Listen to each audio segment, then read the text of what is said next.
Hello, friends and professionals. How are you? Hope you are doing well. Today, we are discussing the 12 principles of the PMBOK version 7, and in this session, particularly, we are discussing the 10th principle, that is risk. Now, some of you are might confused about the risk, quality, all are a part of your performance domain as well. Then how we can do that same thing in the principle.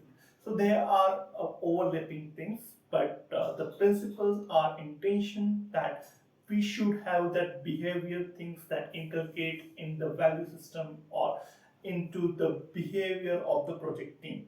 So let's discuss about the risk and how we can come up with the different risk response strategy. So are you ready? Let's begin.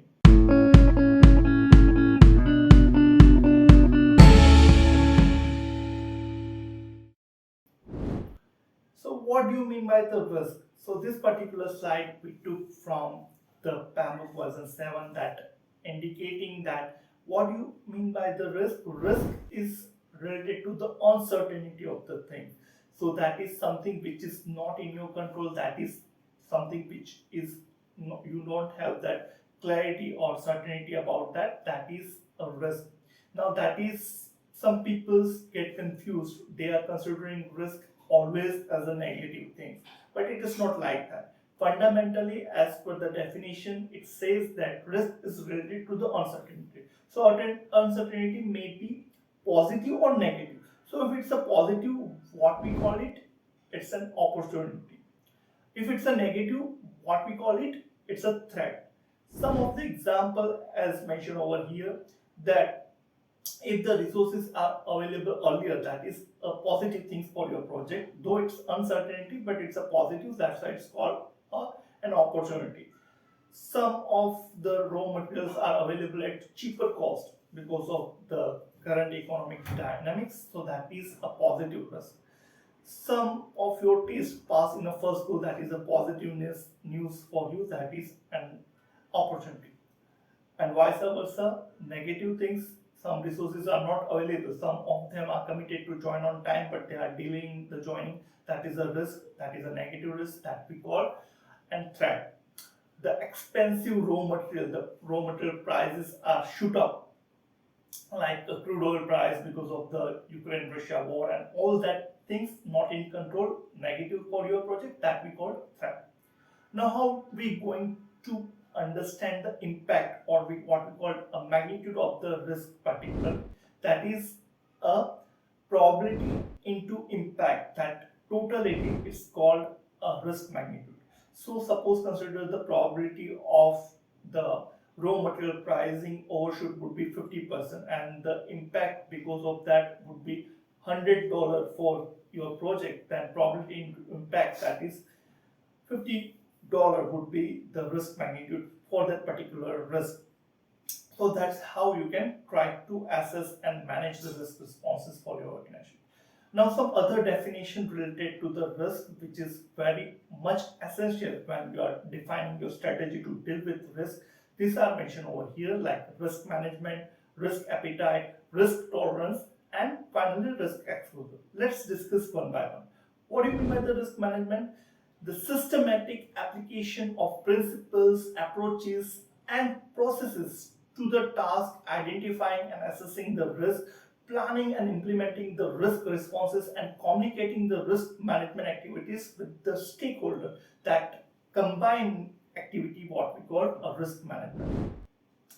Risk appetite is an organization's unique attitude toward the risk taking that is turn dictate the amount of the risk that is considered acceptable. So now various people have the various risk kind of things, like risk appetite, like our appetite would be differ from person to person. That the same way the organization risk appetite would be different. Some organization having very high risk appetite, so they can to or take a high risk. Some organization having a less appetite. So there is a unique things that differ from organization to organization. You have to take an approval from the management. What is your risk appetite to deal with? Then risk tolerance limit, the threshold level or risk exposure that with appropriate approval can be exceeded but which when exceeded will trigger some form of the responses that we call the risk responses. So that is a risk tolerance level. Beyond that, you cannot go with that risk. You have to take an management approval. So that is a risk tolerance. And finally, risk exposure. That is the extent risk borne by the organization at any given point of the time. That is a risk exposure. Let's understand this definition with some graphical representation over here. So as you see over here in this particular diagram, we have a risk exposure, the positive risk tolerance limit over here, and similarly the negative risk tolerance limit on the both side of the y-axis. The totality up to that particular point when the organization take that risk, that is a risk threshold, and beyond that risk threshold, it's triggered the risk response strategy for a positive and negative both the risk. There are different risk response strategies that we are going to be discussed in upcoming slide, but this is how it's triggered. So the entire thing that we call the risk appetite, so that much risk an organization can take, that is with some approval of the management, and the risk capacity, that is the exposure of the risk an organization can take beyond that particular threshold limit. So this is the graphical representation how we can represent the risk and other definition. Now, how to implement the risk management? There is an ongoing process throughout the project life cycle. So it's not like that you can do a risk response and risk management at beginning of the project, but you cannot do. It's throughout the project life cycle you do. It's like identify the risk, then assess the magnitude of the risk, then plan how you're going to implicate that risk, and finally implement that risk response strategy. And the fifth one, the communicate throughout the horizon. So in identify, we can identify what are the contexts and what are the risks, then assess the estimate and evaluate that risk, in which probability and impact grid what we can need to define. That is not part of this particular principle, but these are the holistic view how we are going to deal with the risk. That is a quantitative and qualitative analysis and all not things. It's not covered in this particular principle, but this is how you prepare your mindset to deal with the risk. Then you have to plan and implement, and finally communicate. Communicate is throughout the that risk management cycle. You have to in parallel doing this exercise. Now, what are the risk response strategies? So there are different project management framework like PRINCE2 provided by Axelos. They have this different 5 risk response strategy like avoid, reduce, contingency plan, accept, transfer, and share. And PMP, PMI also come up with the avoid, mitigate, accept, and transfer. So the different risk management strategies are vary from the different project management framework, that where your tolerance comes into the picture, that what risk response strategy based on your organization requirement you have to derive, where you have to do the tailoring. For your understanding, let's discuss in detail what are the risk response strategy for a negative risk. So first, whenever risk trigger, that is mitigation strategy, in which you are trying to reduce the impact of the risk.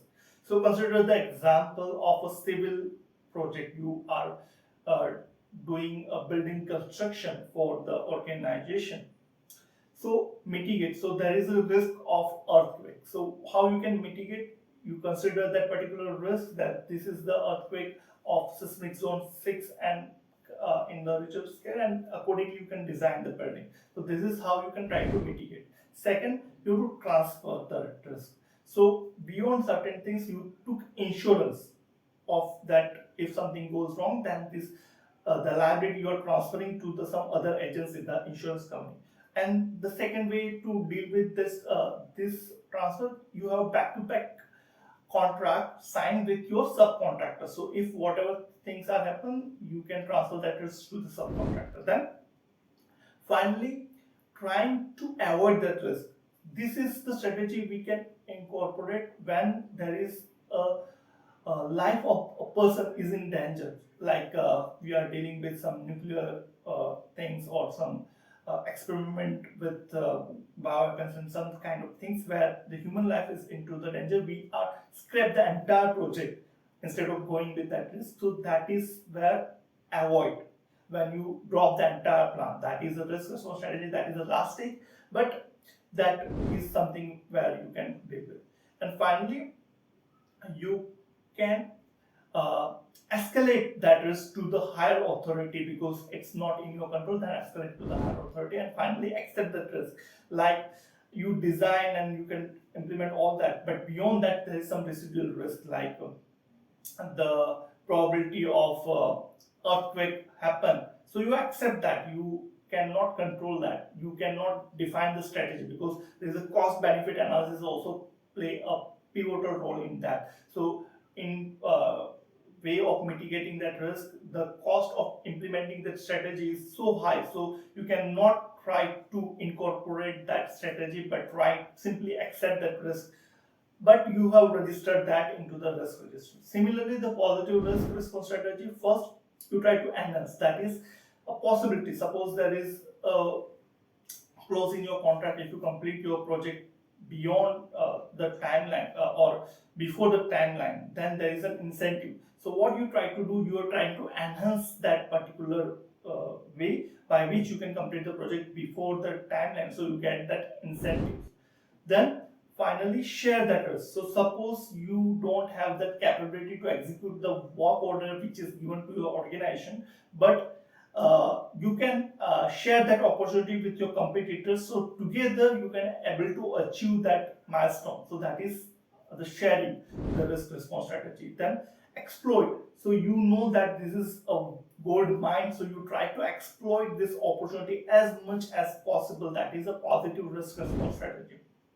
Finally escalate, so you know that this is a good opportunity for your organization, but somehow your management or your current capabilities are not permit you to take that particular opportunity, so you can accept that particular risk, or you can do nothing kind of approach in that positive risk response strategy. And finally uh, accept, escalate to the higher authority, and finally accept that particular risk. So these are the positive and negative risk response strategy. Again, this is vary from organization and project to project. You have to apply your own wisdom. You have to apply the tailoring mindset to choose what is the best strategy to particular risk what you are handling. Now, PMBOK summarize the risk response should be like this. It should be appropriate for significance of the risk. Means you consider the risk based on what is the magnitude, whether you have do proper cost benefit analysis, this particular risk needs to be addresses or not need to be addresses, like that. Cost effective way, you have to plan for the risk response or risk handling capability, realistic with the project context. So when you dealing with the risk, you should consider the end objective or output or outcome of your organization projects deliverables. You just not need to carry it out with managing the risk rather than focusing on end result. So you have to be realistic and you designing the risk response and agreed with relevant stakeholders. So whatever the policies or whatever the response strategy you inculcate in your project plan, you should agree and give consent of all relevant stakeholders into that. And finally, on the responsible person, ownership of the responsible person, risk actioning, that if risk occur, then who is the responsible? Like CRO, chief risk officers in some organization. In the project also, there are some person who is on that particular risk, who is monitored the risk register, and if risk trigger, then there is action who try to implement the risk response strategy accordingly. So this is about the risk principle which we had discussed in today's session. If you have any suggestion or if you have any feedback, you can write in the comment section, and stay tuned for more upcoming videos on the project management principles and the project management tools and techniques. Thank you very much for your kind attention and participation.